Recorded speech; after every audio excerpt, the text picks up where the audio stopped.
Muito bem, Rádio Arquitetura, Rádio das Mentes Criativas. Um bom final de tarde para você conectado aqui em radioarquitetura.com.br nesse finalzinho de tarde de segunda-feira, 7 de fevereiro de 2022, agora 17h02. Um final de tarde bastante agradável aqui na Grande Porto Alegre.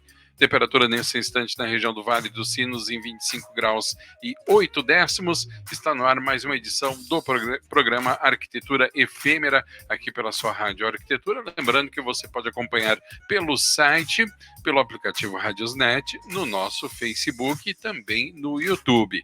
Assim que o programa termina, já fica à disposição no Face e no YouTube. E nas segundas-feiras tem atualizações nas plataformas de streaming em formato podcast, no Deezer, Castbox, Spotify e TuneIn. E também a gente está colocando agora os nossos programas no Instagram. Então, se você está nos vendo, nos ouvindo após a segunda-feira, seja bem-vindo de qualquer maneira. Obrigado por consumir o conteúdo aqui da Rádio Arquitetura nas suas plataformas digitais. Começando então mais um programa, lembrando que essa é a segunda parte do programa que foi ao ar na semana passada, quando a gente começou a falar sobre o arquiteto como cenógrafo. Já na ocasião, já estava conosco nosso convidado, arquiteto e cenógrafo da Rede Globo, Marcos Freire, e a condução do programa feita pelo professor e produtor de cenografia, Celso Costa. Já estou com os dois aqui na tela. Boa tarde, Celso. Boa tarde, Marcos. Boa tarde, Alexandre Boa Martins, tarde, tudo bem? Tudo bom? Tudo bem, ouvintes aí Você da me Rádio escuta? Arquitetura. Estou te ouvindo bem também. Tudo bom? Tudo certinho. Vamos para mais uma segunda-feira. Vamos. Bem-vindo novamente aí. Vamos agora, lá. Agora a gente não vai deixar o Alexandre desvirtuar vejo nossa Celso. conversa. O Alexandre! Mas que cara de pau! O Alexandre! Não, todos nós. A culpa é de todo mundo. Marquinhos não está me vendo, eu acho. Você não está me vendo? Marcos, tu consegue ver o professor? Não, Celso? o professor eu não consigo ver. Consigo só ver você, Alexandre. Isso, não, eu vejo e ouço vocês três. Eu estou vendo os três. Eu estou vendo vocês dois aí. O Celso não... Marcos, então eu vou pedir que tu saia e Entre de novo. E entre pelo mesmo link. Deve ter Mas sido se estiver me ouvindo, tudo bem. Isso aí vai retornar daqui a pouquinho. Não, tranquilo. Eu estou aqui com diversas perguntas. Meus alunos bombaram meus ouvidos. Prometi para eles que hoje eu não vou desvirtuar a conversa e vou fazer as perguntas que eles me pediram. Estou há 2 semanas com essas perguntas engatilhadas aqui. Eu tenho que fazer essas perguntas. Oi, Marcos, Marquinhos. me vê agora? Tudo bem? Está me vendo? Marcos? Alô? Marquinhos, pelo jeito, não está vendo nem ouvindo agora. Não, agora não está nos vendo nem ouvindo. Eu vou remover ele aqui e vamos ver se ele... Vamos ver se ele entra novamente pelo mesmo link para a gente poder bater esse papo. Acontece, né? Isso pode ter sido algum problema na conexão dele lá. Então, deixa eu adiantar esse períodozinho, esses minutinhos antes aí, antes, só para avisar o pessoal, quem tiver ainda interessado, aí os ouvintes aí da Rádio Arquitetura, amanhã, olha que legal, amanhã e depois de amanhã, a gente está começando um curso nosso gratuito, curso básico de cenografia, à noite, tá? Online, claro. Então, assim, o pessoal quiser participar, vai ser bem-vindo, sem problema nenhum, tá? Ótimo. É um curso gratuito, onde a gente vai falar sobre o que é a cenografia, tudo aquilo, como é que é o mercado de trabalho, tudo isso, para a pessoa entender se vale a pena investir nessa área ou não. Ué, saiu de novo, Marquinhos? Eu acho que ele não está. Eu vou até mandar um WhatsApp aqui para ele, Tá. para dizer para ele tentar. Eu não tenho o WhatsApp dele. O senhor tem aí, né? Tenho. Rapaz, deixa eu entrar de novo, porque eu saí do WhatsApp para não atrapalhar aqui Pede para ele entrar por outro dispositivo, talvez. Não sei se ele está entrando pelo notebook ou está entrando pelo celular, mas se ele puder mudar o dispositivo, às vezes também resolve. Deixa eu mandar aqui para ele. Vou mandar pelo meu celular. Uhum.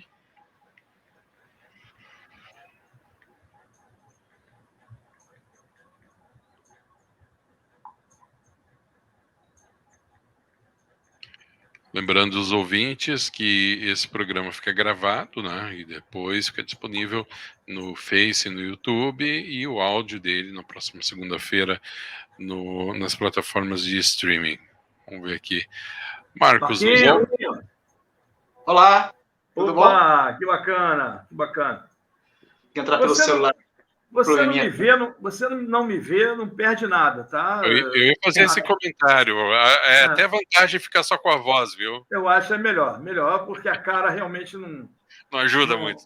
Não, eu jamais entraria no Big Brother, por exemplo. Preciso ver, tenho saudade desse carequinha aí, tem muita saudade dele.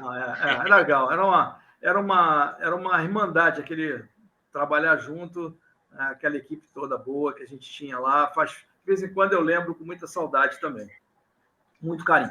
Mas deixa eu te passar, eu estou aqui eu tenho algumas perguntas aqui dos meus alunos que eu queria perguntar para você, que meus alunos às vezes não acreditam só em mim, então querem saber, logicamente, de um cenógrafo, de pessoas que já trabalham com isso, ainda mais numa grande produtora como é a TV Globo. Então é legal saber, ainda mais que você trabalhou na Record também. Eu acho bacana passar essa experiência para o pessoal que está entrando, não sabe direito o que é a cenografia, a arquitetura efêmera, né? Numa grande produtora, o que é necessário fazer. Então, estou com essas perguntas aqui e eu queria já ir começando a te passar e você já ir te respondendo. Lembrando que a gente não combinou nada, a gente vai fazer aqui no improviso, que é muito melhor. É assim que eu dou minhas aulas também. Bom, vamos lá. A primeira pergunta que eu tenho aqui é o seguinte, assim, como é que um arquiteto pode entrar na cenografia? Queria saber com você, assim, como é que um arquiteto que não tem experiência consegue entrar nessa área? O que, na tua opinião, é importante? Celso, na verdade, a gente tinha até falado um pouco desse assunto na última segunda-feira, né? Essa cenografia, a gente não vai falar de televisão e de cinema, que é uma coisa um pouco mais atípica, né? Dentro do conceito do arquiteto. Mas você, de certa forma, você acaba fazendo essa cenografia no seu dia a dia de casa, né? Na sua festinha, no seu evento. Começa a ter esse contato com essa arquitetura efêmera, monta e desmonta rapidamente, você já tem esse contato sem você perceber muito. Já a televisão, você precisa, obviamente, estar numa das grandes televisões do Brasil, né? Das emissoras, né? Não só, hoje em dia tem bastante canal pelo streaming também, né? Você também está fazendo bastante conteúdo, criando bastante conteúdo através da internet, que são estúdios, são espaços semelhantes ao que a Globo tem, só que uma escala reduzida. Isso. E o cinema, que é também uma outra área, uma outra praia, que também você tem ali as grandes produções. Mas eu acho que o caminho, se você for para a televisão, aqui no Rio de Janeiro, a gente fala da Record, né? Você tem um pátio de gravação muito grande, né? Você tem os estúdios, nos últimos anos, 10 anos, eles investiram bastante, então tem um parque bem grande para a gente gravar e ter produções aqui no Rio de Janeiro. A Record veio com muita força. E a TV Globo, que já está aqui ancorada já há muitos anos, já tem uma bagagem muito grande. E aí seria o conhecimento que você teria por ali, ou cursos como o seu, aqui fora, que você já vai começar a ter o contato com essa área, com essa particularidade que foge um pouco, e a gente já conversou sobre isso também, da arquitetura convencional. Então, eu acho que o caminho é por aí. Há também o nível superior, o curso de arquitetura, de cenografia, né, que, obviamente, é um aprendizado, sem dúvida nenhuma, enorme, que eu acho que seria um caminho também de você se aperfeiçoar, né, sair da arquitetura, fazer uma segunda graduação, que seria na área de cenografia. Uma pós bem vasto, né? Um conhecimento bem profundo do seu objetivo, né? Quando você entra lá na TV Globo, Celso, a gente entra sem esse contato, né? Muitas das vezes. Eu, por exemplo, entrei sem esse contato, sem o conhecimento. Fui adquirindo conhecimento através da TV Globo, né? TV Globo que me ensinou o que eu sei hoje de cenografia. Dentro dos padrões que eles já exerciam há algum tempo, né, com uma forma de trabalho, com uma forma de gravar, uma forma bem peculiar. E as outras emissoras, obviamente, pelo conteúdo de profissionais que a gente tinha lá e acabou transitando pela Record também, levou, obviamente, esse conhecimento que é intrínseco para cada profissional, né, inerente à sua pessoa, então ele acabou levando para lá e esse conhecimento também gerou também um aprendizado por lá. Mas eu acho que o caminho seria esse, Celso. Cinema, na verdade, eu fiz pouco. E, então, assim, tem que se aprofundar, entrar nas produtoras e é uma atmosfera semelhante, mas, porém, com algumas diferençazinhas, inclusive de cargo. Entendi. Uma coisa que eu, até complementando o que você falou, que eu acho legal passar para as pessoas, quando eu saí da TV Globo e abri o meu curso, né, comecei a fazer o curso, eu imaginei a cenografia, teatro, cinema e televisão, porque você fica tão engessado numa grande produtora, como era a TV Globo, que o universo fica muito restrito, por incrível que pareça. Então, eu saí com essa cabeça, teatro, TV, cinema. E aí, o que acontece? Comecei a encontrar aqui fora um outro mundo, um mundo assim, bem maior que o mundo de festas, de eventos, de shopping, de visual merchandising, né? Coisas assim, estandes. E, assim, por incrível que pareça, hoje, essas áreas, pela necessidade de fazer grandes eventos, grandes orçamentos, grandes clientes, parceiros, hoje estão utilizando muito o conhecimento da cenografia, né? essa formação de cenógrafo, exatamente para levar esse conceito, por ser uma coisa efêmera, por ser uma coisa que você entra e sai com muita rapidez. Né? Então, assim, não dá para você fazer, até dá em algumas situações, mas a maioria não. Você fazer uma alvenaria, fazer alguma coisa assim, isso aí não é viável. Num shopping, você não pode fazer, numa vitrine, numa festa, você vai fazer uma coisa que você entra e sai, um stand que você tem que montar com rapidez. Então, assim, aqui fora, a cenografia ela foi, vamos dizer assim, apadrinhada pelo mercado de trabalho, que para nós é maravilhoso, porque abre um campo muito grande, e por incrível que pareça, eu com todos os 23 anos que eu tinha em TV Globo, tive que reaprender. Eu tive que me adaptar, eu tive que correr atrás, assim, caraca, tem todo um universo de gente chegando, decoradores de festas, assim, não estou desmerecendo ninguém, não, mas, assim, decoradores de festas querendo saber para fazer um evento maior. E é um baita de um campo para eles também. Então, assim, é uma coisa... E hoje em dia, o arquiteto está inserido nisso exatamente pelos projetos. Você, para conseguir um grande patrocinador, um grande cliente, você precisa de um projeto bem feito. Senão, você realmente capota. Tá? Então, complementando, é uma boa... Você falou até de uma área que a gente... Sim, às vezes, pelo menos eu, no início da minha carreira, não entendia como cenografia, mas eu acho que tem muito da cenografia ali num simples vitrine de uma loja, né? Se a gente falar sobre arquitetura efêmera, né? A vitrine vai ter a coleção ali daquela roupa por uma estação, né? Por alguns meses. Então, você tem que criar, não edificando, como você acabou de falar, você construir uma cenografia ali, um pano de fundo, os elementos na frente, os elementos atrás, tem uma profundidade, que às vezes você não tem profundidade, porque são extremamente rasas, mas que tem uma boca de cena, né? Você tem um vidro ali na frente, está limitado por dois portais, você é o público, você tem uma caixa cênica ali, que não é cênica, obviamente, não posso usar a palavra, mas você tem ali uma moldura em que você tem que produzir uma cenografia ali, que você tem que ser barata, leve, dinâmica, e que você vai desmontar. Então, assim, como um simples shopping, um passeio no shopping, você olhando as vitrines, você já vê que tem uma cenografia ali, né? Você tem os mesmos elementos que a gente usa na televisão, os mesmos acabamentos, os mesmos tecidos, a forma de pendurar, inclusive, né? Se você olhar para cima, que coisa que a gente não faz, olhar para cima da vitrine, você vai ver que tem um grid, como se fosse um grid de iluminação. Você tem as varas ali porque tem que ser pendurados os acessórios, né? Uma decoração ou um fundo. Você tem uma caixa cênica de teatro sem ter, logicamente, o elemento da cena, assim, especificamente a movimentação de cena. Mas é isso aí. Então, isso aí é uma coisa interessante, é mais um mercado de trabalho, é mais uma frente que o arquiteto, tendo o conhecimento de cenógrafo, ele consegue atender perfeitamente. É uma coisa bastante importante. É uma coisa legal. Uma outra coisa que me pediram para perguntar aqui, por exemplo, o que o arquiteto precisa saber especificamente para se tornar um cenógrafo?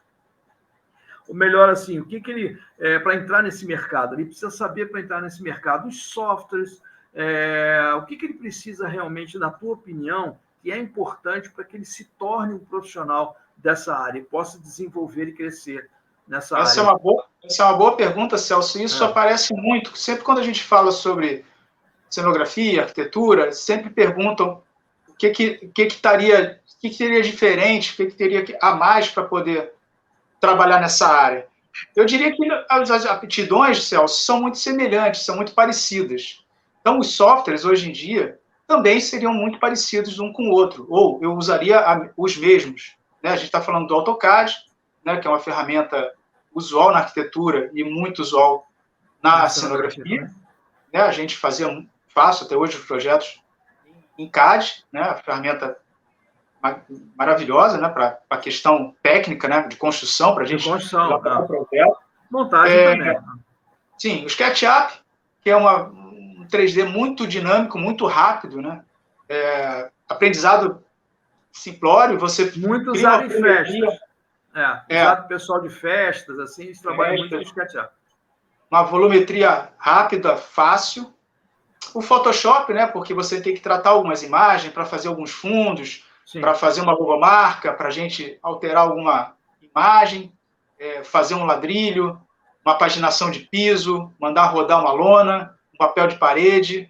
Então, assim, o Photoshop é importante também. O Illustrator, porque o Photoshop acaba tendo um peso muito grande nas imagens, então o Illustrator vira vetor e fica uma coisa um pouco mais leve. Então, é também bem utilizado nas produções. Como eu acho também, particularmente, apesar de eu ter um pouco de facilidade, eu acho que é bem visto você dominar um pouco um croquis na mão. Por ser um trabalho, Celso, muito dinâmico, muito rápido, né, que às vezes você não dá tempo de você produzir, sentar e ter esse tempo todo de elaborar um 3D, assim, você fazer esses croquis rapidamente, o SketchUp te dá essa rapidez, né? A informática, através do SketchUp, te dá essa rapidez, mas você fazer esses croquis rapidamente numa caneta, num pedaço de papel, numa tábua, em qualquer lugar, às vezes você precisa alterar e precisa fazer um projeto rápido. Um primeiro contato com o cliente, por exemplo. O primeiro contato, você coloca a tua ideia ali em cima de um croquis. Ali, né? Mas isso, obviamente, não é uma aptidão, nem todos desenvolvem essa aptidão, então isso seria um a mais, um plus, uma cereja ali. Mas, basicamente, Celso, aí tem o 3D Max, que também é uma ferramenta também bastante utilizada, que te dá um ponto positivo, Celso, porque tem agora vários plugins com outros softwares de iluminação, inclusive, em que ele pega essa plataforma e consegue fazer, através do 3D, inserir a luz, um programa de luz que você insere dentro do 3D, que é a linha de show. Tem vários programas, vários softwares que você consegue fazer a união desses projetos e dar uma coisa, um acabamento perfeito, um acabamento que é o real que você vai encontrar depois de construído. Isso a gente usa também muito na televisão. Então, assim, traduzindo assim, o arquiteto, ele já tem isso em mãos, ele só precisa treinar, né? Assim, nessa linha da cenografia, porque é diferente um pouco. Você fazer cenografia para arquitetura, até a planta é diferente. O detalhamento é diferente, Celso. O detalhamento é completamente diferente, né? Exatamente. Hoje em dia, aqui fora, é difícil você fazer um detalhamento de uma porta. A duela, a saneta, a dobradiça, batente da porta, caixonete, enfim, detalhes, inclusive, de época, na maioria das vezes, né? Não é nem contemporâneos, né? Então, assim, você precisa saber um pouquinho de detalhamento também, né? De marcenaria, principalmente, porque os cenários são feitos em marcenaria, Então, a gente precisa muito desse olhar para o detalhamento, mas da marcenaria, né? Da madeira, que é um pouquinho diferente da... O telefone está descendo aqui. Está descendo. Da gente está falando da construção civil, né? A gente tem uma condição diferente de detalhamento. Entendi. Então, isso muda um pouco, altera um pouquinho o nosso pensar, né? Nosso detalhamento, nosso desenhar, ele tem que ser pensado de uma forma diferente. Mas isso eu acho que é o habitual. Isso aí a gente vai se deparando com isso e vai entendendo e vai transformando esse pensar de arquiteto de construção civil para um detalhamento de marcenaria, de uma caixa de marcenaria. Então, aí a gente sai um pouquinho do software, a gente está falando de detalhamento já, né? Pois é. Não, mas é legal saber disso, assim, até porque a pessoa que inicia, no teu caso, acredito que tenha sido a mesma coisa, você jamais inicia numa grande produtora já como cabeça, como um cenógrafo de ponta. Claro. Você começa exatamente o trabalho de quem entra nesse mercado de trabalho, ele entra como um assistente, ele entra como um trainee, né? Um estagiário, um trainee. Então, o trabalho é exatamente detalhar a ideia do cenógrafo. Então, assim, são etapas, né, que aí é necessário, por incrível que pareça, é necessário você conhecer bem mais esse tipo de programa que você está falando, porque você literalmente vai trabalhar com eles, para depois você trabalhar literalmente com a criatividade, com a criação. Né? Exatamente. Então, isso é uma coisa legal. Então, é necessário. Você, uma época, falou para mim também do Vector, né, que era um programa que estava... Lembra? Você comentou comigo, até estava sendo usado na Globo. Sim, o Vector também veio com a pegada também, tentando fazer com que a parte criativa, detalhamento, saia de uma forma mais fluida para orçamento. E o Vector tem essa pegada, tem essa vertente. Então, isso começou a ser implantado antes da pandemia, mas eu acho que deu uma parada por conta de treinamento, de volume de trabalho e tudo, mas há um pensamento bem grande de dar uma transformada e tentar inserir uns outros programas em que a gente consiga ter essa fluidez para a parte de orçamento, né? Ter uma liquidez, uma rapidez para orçamento. Eu me lembro Desculpa te cortar, Celso, mas tem uma outra questão que é bastante óbvia, mas às vezes o óbvio também precisa ser falado, né? Que é a questão do equipamento, né? Para rodar todos esses softwares, não adianta a pessoa ter um equipamento obsoleto ou que não comporte a maioria desses softwares, só vai penar, né? Então, dentro desse escopo aí do que é necessário, eu incluiria um bom hardware para poder rodar todos esses softwares, que tem muitos deles que são bastante pesadinhos também, né? Sim. Não só isso, Alexandre, como também a licença, né? A própria licença, claro. Tem que falar uma coisa bem séria hoje em dia, porque a gente vive num país em que a gente tem esse costume dos piratas e tudo, e alguns programas hoje em dia estão tendo uma preocupação muito grande quanto a isso, de piratear, de ter a licença, de ter o pagamento, de ter, obviamente, legalizado essa parte toda, que são softwares realmente caros, né? Tem alguns softwares que têm a versão Students, né? Tem aquela versão mais simples, talvez um pouco mais limitada, ou por tempo, talvez, mas tem ainda, talvez para treinamento, para a pessoa... né? Aí depois você adquire o programa. Isso. Então, por exemplo, na TV Globo, não. A própria TV Globo ela tem já a licença, lá quem entra já pega a licença, então, tranquilo. Mas aqui fora, você falou uma coisa certa, Alexandre, não é uma coisa tão barata. Assim, né? Você tem que investir. Mas, assim, isso tá no escopo do arquiteto, né? Então, assim, é que eu falo muito isso. O arquiteto está muito nessa vibe aí do cenógrafo, da cenografia. Né? Falta, logicamente... E eu queria comentar, agora sair um pouco das perguntas dos meus alunos, eles vão ficar com raiva de mim, mas vai a minha pergunta aí no meio também. O que acontece? Eu tenho uma coisa assim, que o meu primeiro contato com televisão, a primeira vez que eu entrei no estúdio de televisão, eu pude ver uma coisa que foi que me apaixonou pela cenografia. eu vi um cenário extremamente pequeno, que eu já conhecia em casa. Eu não vou falar o nome do programa, não, da novela, porque todo mundo vai me chamar de velho. Então, assim, eu entrei... Quem sou eu, a novela, né? Não, que eu era mais nova, bicho. Não foi, não, foi Tieta. Gabriela, primeira versão. Tieta, foi Tieta. Só pra você ficar com... Eu costumo falar assim, a Beth Faria ainda era gata ainda. Ainda era gata. Hoje ela faz papel de avó, né? Ela era gata e eu tinha cabelo, então tá tudo certo.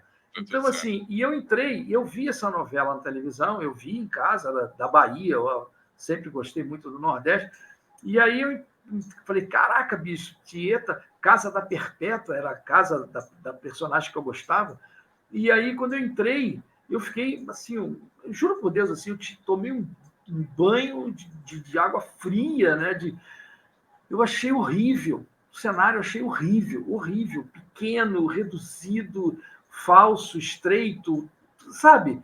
E eu falei, cara, aí ali eu me apaixonei, porque eu falei assim, como é que esses caras transformam isso aqui naquilo que eu vejo lá em casa? Essa é a missão, eu acho que talvez seja a missão mais legal do cenógrafo. É você ali sabendo para onde você vai ter as cenas, para onde você interpreta, onde as cenas vão acontecer, você fazer o cenário voltado para ali. É diferente, aí sim, é diferente para o arquiteto, porque o arquiteto ele faz o cenário 360 graus, né? O arquiteto faz para a pessoa que mora naquela casa, naquele apartamento, naquele escritório, e um cenário para televisão e cinema, aí já entrando para televisão, cinema e teatro, você tem aquela boca, você tem aquela coisa por onde você ganha profundidade, né? Ganha um afastamento, você começa a trabalhar isso. Então, assim, isso é uma coisa que me apaixonou na cenografia. Se pudesse falar um pouquinho mais, acho que seria bacana. Dessa coisa dessa profundidade, dessa coisa dessa visão do cenógrafo. Celso, justamente a gente resume tudo nessa arquitetura efêmera, né? O poder de enganar quem está em casa, né? Isso vem do início da televisão, né? Da capacidade da gente iludir o telespectador. Hoje está muito mais aprimorado, né? Você tem a condição das lentes, né? Dos cenários hoje já tem tecnologia envolvida nisso que possa reproduzir um teto na pós-produção, né? De andares, reproduzir andares de um prédio enorme. Você construir só um andar e a gente replicar isso para cima. Então, tem tecnologia, muita tecnologia envolvida nisso tudo, né? Mas as técnicas são oriundas, inclusive, da arquitetura como um todo, né? Como a gente está voltando de novo na arquitetura, né? Como arquiteto, né? De você trabalhar com as cores mais escuras no fundo, para a gente ter uma profundidade um pouco maior, de ter as laterais desses cenários inclinados, para a gente aumentar essa perspectiva para o fundo. A gente abre a boca de cena e diminui o fundo do cenário. Com isso, a gente cria uma perspectiva, né? Um olhar mais profundo, e a gente consegue levar essa profundidade que às vezes a gente não tem lá para o final do cenário. Então, a iluminação vem com um peso muito grande também nos cenários, né? Fazendo aqueles planos, né? Aquelas cortinas de luzes que a gente consegue fazer com que esse cenário aumente ainda mais. A gente tem a questão, como falei já, das cores, né? Do piso, da gente ter uma paginação de piso que leve à direção que a gente está querendo. Então, assim, a gente tem artifícios arquitetônicos que a gente leva para dentro da cenografia e dá uma aprimorada na parte técnica, pensando em iludir, de certa forma, né? Da gente iludir o telespectador. A gente ter essa profundidade. Às vezes você entrava no cenário e falava, pô, não é possível, o cenário tem 2 metros. Quando você vai ver na televisão, parece um cenário enorme, né?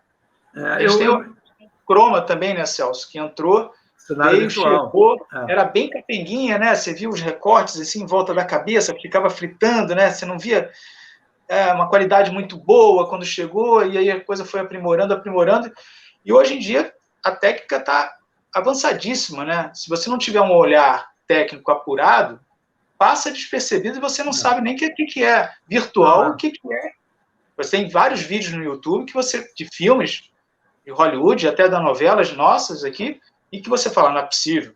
Não, isso aí foi gravado real. Não, não foi. A pós-produção está vindo com muita força, e aí o que era arcaico, demorava muito tempo para produzir, para gravar tecnicamente era bem difícil, tinham vários requisitos, vários problemas, várias questões que tinham que ser resolvidas ali, porque estavam sendo questionadas e aprendidas numa hora. Hoje em dia está bem mais fácil, né? Está bem mais tranquilo, né? Então, assim, tem cidades cenográficas que tem o fundo todo de... Ontem eu estava escutando uma entrevista do Ari Fontoura, né?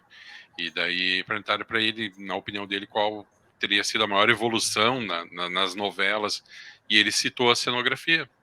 Ele disse que hoje a cenografia é muito mais convincente do que era antes, né?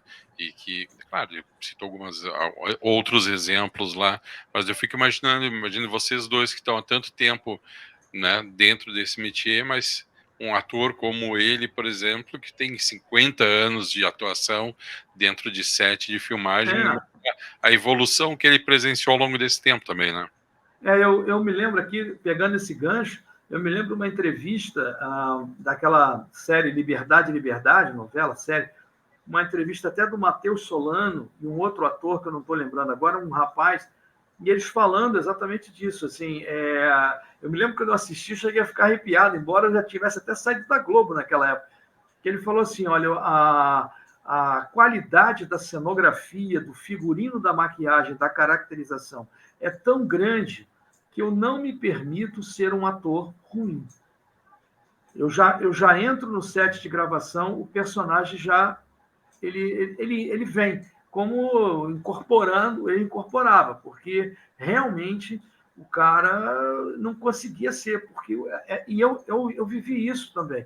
Eu já saindo da Globo, já velho de coisa, tinha saído da Globo, entrei na cidade cenográfica de Novo Mundo, na época, e eu juro por Deus, cara, parecia que, não sei se vocês viram esse filme, Efeito Borboleta, foi mais ou menos isso, cara. Quando eu entrei, até o cheiro da cidade, porque tinha cavalo e coisa assim, aquele cheiro dos dejetos de cavalo, eu falei assim, cara, estava muito, muito, muito lindo aquilo, maravilhoso. Lindo que eu digo, perfeito, porque não precisa ser bonito para ser bom. É diferente. Cenografia tem isso. Não precisa ser bonito para ser bom, né? Às vezes é totalmente o contrário. Você tem que fazer feio para ficar legal. Então, assim, e eu vi aquilo, falei, meu Deus, cara, isso aqui, eu voltei no tempo. Aí o efeito borboleta caiu quando eu vi uma grua e um carrinho elétrico. Aí eu falei assim, porra, eu estou no Projac. Mas a impressão que eu dei é que eu tinha entrado, sei lá, num saguão de um museu, no mínimo, ou então eu tinha voltado no tempo. A cenografia, quando ela é bem feita, ela tem essa pegada realística, ela é sensacional. Celso, a única coisa que a gente não conseguiu reproduzir ainda, é o cheiro. O resto... Mas eu tenho você falou isso, eu lembrei, cara, eu tenho um vídeo da Liberdade, de uma, não sei se é figurinista, ou não, caracterização, de uma menina, que é caracterizada, está na Globo ainda, ela não é nem brasileira, e ela fala que eles vão perfume que elas tentando trazer o cheiro para dentro da tela, né? Para dentro da televisão, para dentro de casa. Então, assim, é tão perfeito, você faz de uma forma, porque o importante para quem faz cenografia, e eu vou pegar um pouquinho da televisão e do cinema, não é ficar bonito. Bonito é para um evento, para uma festa, aí sim, mas é ficar exatamente igual à realidade. Você fazer com que o público entenda que aquilo ali... Eu até brinco e falo muito assim, você quer fazer um elogio para um cenógrafo de uma novela, eu acho que o Marco pode falar melhor do que eu, quer fazer um elogio a um cenógrafo, não diz que está bonito o cenário, não. Diz que aquilo é uma locação. Né? Que aí você realmente está chamando o trabalho do cara um trabalho perfeito, porque você trouxe a realidade ali. E eu estava acompanhando, eu vi essa novela que acabou agora, Nos Tempos do Imperador, assim, tem muita coisa bacana, muito trabalho de cenografia fantástico. Cenografia, quando eu falo de cenografia, figurino, maquiagem, iluminação, Eu me lembro que a minha mãe, eu assisto com a minha mãe do lado, minha mãe falava assim, nossa, mas essa novela é muito escura. Eu falei, mãe, isso aí é no tempo do imperador, isso é 1800 e pouco, isso aí é para ser assim mesmo, né? Não pode ser clara, né? As cores são aquela cor pastel, aquela cor escura, mobiliário, aquela coisa assim, realmente precisa, senão a gente vai se sentir num parque de diversões, né? Fazendo uma brincadeira. Uma coisa também que acelerou bastante essa questão dos acabamentos, né, dos detalhes, foi a chegada do HD, né? Sim. Porque antes a gente tinha uma questão de imagem não tão definida, né? Você conseguia ter ali, né, uma parede mal pintada, você tinha uma porta ali amassada, que não te dava close, isso ia passando. Hoje em dia a gente tem uma tecnologia absurda, e cada vez 4K, né? o sarrafo está aumentando cada vez mais, né, Celso? Então, assim, a gente já não pode brincar de madeira com pinturinha. A gente tem que ir na realidade, tem que ir mais próximo, inclusive, do que realmente é, quando não necessariamente a gente coloca o que é. Então, isso tudo vem uma transformação muito grande nesses últimos anos, com a chegada do HD. Enfim, está vindo com força, e cada vez as televisões estão vindo com mais tecnologia, né? Sim. A gente tem que acompanhar esse barco. E um outro ponto também, que eu acho que também ajudou muito, Celso, a crescer a cenografia como acabamento, como ser fiel ao que você reproduz, é também envolvida tecnologicamente nos acabamentos, na produção dos acabamentos, nas plotagens, na qualidade dos materiais que a gente está inserindo lá. Justamente das lonas, dos PVCs, dos azulejos que são plotados, enfim, de todo tipo de mídia que abriu um leque enorme, que hoje a gente tem muito tecido plotado, muita coisa plotada, e os acabamentos que eles estão tendo também, né? Muitas vezes, a gente, inclusive, tira a qualidade, a gente produz isso no software com uma qualidade enorme, baixa a qualidade, granula para poder rodar, para ter um desfoque, porque senão vai tão real que aquela coisa acaba sendo falso. Não digo com o que a gente está querendo, né? Então, assim, é até um passo para trás, às vezes, do que a gente produz. Fica bom demais. Fica bom demais, porque o HD hoje fica ruim. mostra tudo. Então, a tecnologia envolvida na captação, novamente, o HD, as lentes, as câmeras, que foram evoluindo muito rapidamente, e também, junto com isso, a tecnologia de reproduzir, né? De plotter, com bocas de 4 metros, 5 metros, coisas que a gente fazia e tinha que emendava, ficava tudo emendado, teria emenda. Hoje em dia você roda um painelzão de sei lá quantos metros lineares, ou uma boca enorme de plotter, né? Acho que foi nas Olimpíadas, né? As Olimpíadas ou a Copa do Mundo, não lembro agora qual evento aqui, acho que foi da Copa do Mundo. A exigência da FIFA era que fizesse a plotagem com quase 7 metros de altura sem emenda. Então, assim, tiveram que trazer máquinas para isso, foram feitos, acho que em São Paulo, não sei, aqui no Rio de Janeiro, não sei se tem uma ou duas empresas que fazem, em São Paulo eu sei que tem, tiveram que rodar padrão FIFA, entendeu? Assim, sem emenda. Não podia, sem emenda. Então, assim, você tira o rolo, sai, porra, tu tem que levar num caminhão, dobra ali enroladinho, você carrega para você fazer... Qual o tamanho da boca daí? 7 metros. 7 metros. 7 metros. A máquina de 7 metros. Mas, assim, a lona importada, tudo é importado. Tudo importado. Meus amigos, estamos indo para o final do programa, Celso e Marquinhos. Eu ia até fazer uma pergunta, já que o Celso saiu fora ali do esquema das perguntas também, mas essa que eu vou perguntar, eu vou deixar para uma outra vez, porque vai dar pano para manga, que é o pediu, não respondo, porque vai estourar ao mesmo tempo, né? Aí vai estourar. Eu tenho acompanhado, a título de curiosidade, o Faustão na Band. E eu estou impressionado com a qualidade da cenografia, do palco, da iluminação, porque a gente sempre notou uma diferença abismal entre Rede Globo e outras emissoras, né? E olha, fiquei bastante bastante surpreso com o programa dele, porque tu vê que tem uma preocupação e, claro, evidentemente que se passa por uma questão de investimento financeiro, que tu não tem como fazer uma boa iluminação com um equipamento que não seja apropriado a isso, né? Mas... Posso te responder rápido? Rápido. Rápido. O teu rápido é 2 horas, né? Não. 1h30 só. Não, assim, só um pouquinho, você vai ao mate ali, um chimarrão, já volto, vai responder. Não, rapidinho mesmo. O que acontece é que o cenário, o Fausto é programa diário. O Fausto na Band, ele é diário. O cenário, com certeza, ele é fixo. Então, assim, o cenário não é monta-desmonta, ele é fixo. Então, você comparar, por exemplo, um Fausto na Band fixo, por exemplo, com Caldeirão, com o Domingão do Hulk agora, que é um cenário que monta-desmonta, é um pouco covardia, porque você tem toda essa vamos dizer assim, você tem muito espaço, essas emissoras como a Record, como a Band, você tem muito espaço, muito estúdio para pouca produção. Não estou desmerecendo nada, pelo amor de Deus, não é isso? Assim, eles têm muito espaço, muitos estúdios para pouca produção. Enquanto a TV Globo já teve muito mais. Hoje eu acho até que a TV Globo está produzindo muito pouco em relação à época que eu trabalhei. Então, assim, você tem estúdios que você virava.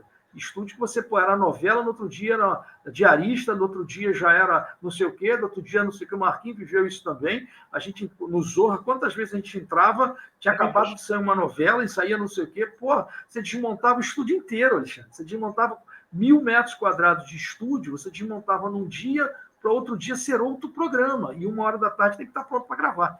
Então, assim, você comparar uma coisa com uma outra coisa é complicado. Você tem um cenário fixo, e tem espaço para isso, realmente você melhora muito o acabamento. Você pode usar materiais mais eternos, assim, você pode se dar o luxo de trabalhar com mármore, você pode trabalhar com uma alvenaria, você pode trabalhar com concreto, você pode trabalhar com vidros, ou seja, você pode trabalhar com vários materiais. Exatamente. Então, o cenário fixo, ele tende a ficar bem melhor em termos de acabamento final do que um cenário monta-desmonta. Marquinhos pode complementar se... eu acho que também justamente isso, Celso, a facilidade de estar montado já é uma grande coisa. E também, Alexandre, eu acho que ali, boa parte, eu já vi algumas vezes, mas vou olhar mais criteriamente, com mais critério, ele tem boa parte dele de LED, né? Você está investindo ali não na marcenaria, e sim em tecnologia, né, de imagem. Então, assim, o fundo é todo um painelzão de LED, que já era, inclusive, do Fausto, era a mesma coisa que ele tinha aqui na TV Globo. Aí você tem umas bambulinas ali, você tem umas defesas ali laterais também, que são LEDs, umas peças curvas de LED, que inclusive escondem ali o contraluz, ali tá, a iluminação está posta ali atrás. O lado oposto é uma arquibancada, né, que você tem, isso é padrão, não tem muita coisa para fazer, e tem ali umas varandas dos dois lados que é construído. E aí tem um design ali diferente e tudo. Mas você pontuou muito bem, Alexandre. Tecnologicamente, foi investido bastante dinheiro, mesmo porque eles levaram lá um cara de ponta, assim, né? Um dos maiores, goste ou não goste, queira ou não queira aceitar a minha opinião, é um dos maiores e mais antigos apresentadores da televisão brasileira, né? Então, assim, os caras não podem levar para uma casa que não consiga corresponder à altura o apresentador que foi contratado. Então, assim, eu acho que eles levantaram também o sarrafo lá e chegaram a um investimento bem grande ali e deu um resultado muito bacana. Estou gostando bastante do cenário e da produção deles. Muito bem, Marquinhos e Celso. Nem demorou tanto assim, viu? Não demorou porque eu já fui avisando, né? Porque se não havia, nossa, baixa o sol aqui e já era. Não chegou nem a misturar o chimarrão. Não. Mandar um abraço aqui para o Cristiano Santos e para todos que estiveram conosco. Marcos Henrique Freire, arquiteto e cenógrafo, muitíssimo obrigado por toda a tua disponibilidade em nos atender nesses 2 programas. Evidentemente que fica aí novamente o convite para que tu participe em outras ocasiões aqui no programa. Sempre é muito bom conversar contigo.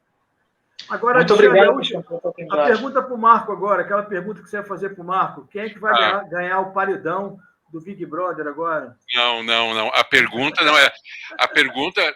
Quer mesmo que eu coloque ele numa saia justa? Ai, meu Deus do céu. Tu não precisa me responder, mas a pergunta do momento é o seguinte: quanto. Eu devo perguntar isso, não? Pode perguntar, é só não responder, Marco. Não vai responder, ele não vai responder.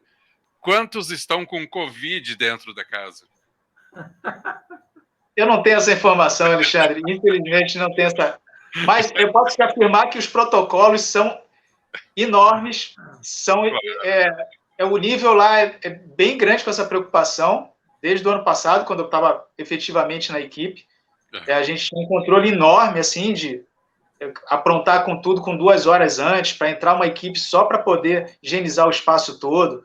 Todo o material de que fosse ter contato com os participantes era colocado numa quarentena de tantas horas para até poder chegar lá e ninguém podia tocar. Então, acredito muito que esses protocolos continuam ou até aumentaram ainda mais, né? Porque essa variante tem um contágio muito mais rápido, muito mais fácil, né? Muito mais volátil. Então, assim, eu acho que eles aumentaram ainda mais essa preocupação. E o que eu sei é o que você sabe também, eu estou afastado. Mas já que tu saiu pela tangente, então responde. Quem é que vai ganhar o Big Brother? Uma pergunta mais fácil. Olha, eu acredito muito... Tá torcendo por quem? A minha torcida são pelos anônimos. Eu acredito que, novamente, não vai dar um conhecido, um famoso. Eu acho que vai vir novamente com uma pessoa anônima, e acredito que eu gostaria muito que fosse quebrado esse jejum só das mulheres ganharem, né? Eu acho que poderia dar uma transformada. Já tem uns 4 ou 5 edições que só as mulheres ganham. Acho que poderia dar uma variada aí nessa competição, pelo menos nas finais, aí a gente ter uma participação maior. Mas acho que o Vini pode ser. Ótimo, aí fica 50-50. O Vini também, mas eu acreditei muito no Vini, mas o Vini não mostrou tudo que eu achava que ele poderia mostrar, ou que ele estava, não sei, ele entregou no primeiro momento. Ele acho que deu uma apagada, tá?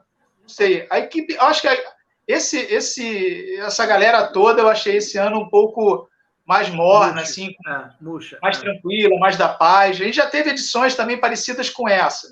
Que também, cara, fazia de tudo que você possa imaginar, até a pedra lá de cristal que estava na mesa, a gente tirou porque achou que aquilo ali estava achando uma harmonia na casa, e nem assim os caras brigavam, o cara arrumava treta, arrumava alguma coisa. Eu acho que essa edição vai ser bem morna, assim, não sei, eu estou bem como telespectador acompanhando e achando que... Tá faltando a Carol Conká. Vou ter que fazer bastante ali para poder esquentar esse programa.